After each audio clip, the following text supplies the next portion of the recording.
Let's talk about assignments. So if we're adding a parent or adding a child to the contract, what's all involved in that? So it's a really important topic that is actually coming up more and more frequently. I'm not sure if you've noticed, but maybe a year ago, they actually changed the standard form contract. It used to have 2 lines, 2 buyers, 2 sellers. There's now 3.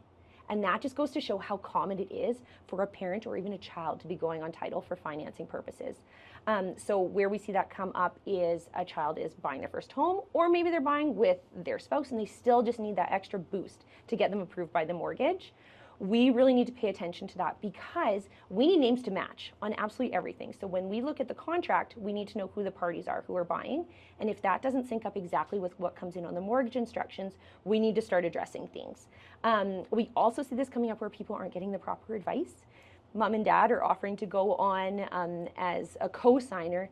It's kind of a misnomer. There is no such thing as co-signing a mortgage. You're either going to be a co-borrower, which means you're going on title and you're going to own part of this property, or you're going on as a guarantor. By the time it comes to the legal side, it's too late to change anything. So having those conversations with your mortgage broker ahead of time is so helpful, but also making sure that everyone involved gets legal advice. There are recent changes with the tax laws and tax filings that are necessary for bare trust. I won't even open that can of worms, but there are so many things that people need to think about on the tax side and on their potential liability for the property too, whether they're going to be a co-borrower or guarantor.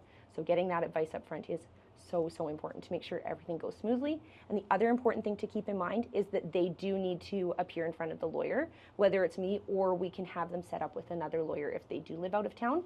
But they will need to be around, so not on vacation, preferably, within a couple of days prior to closing, but they will have to show their ID and sign off on a bunch of different documents, so they need to be available too.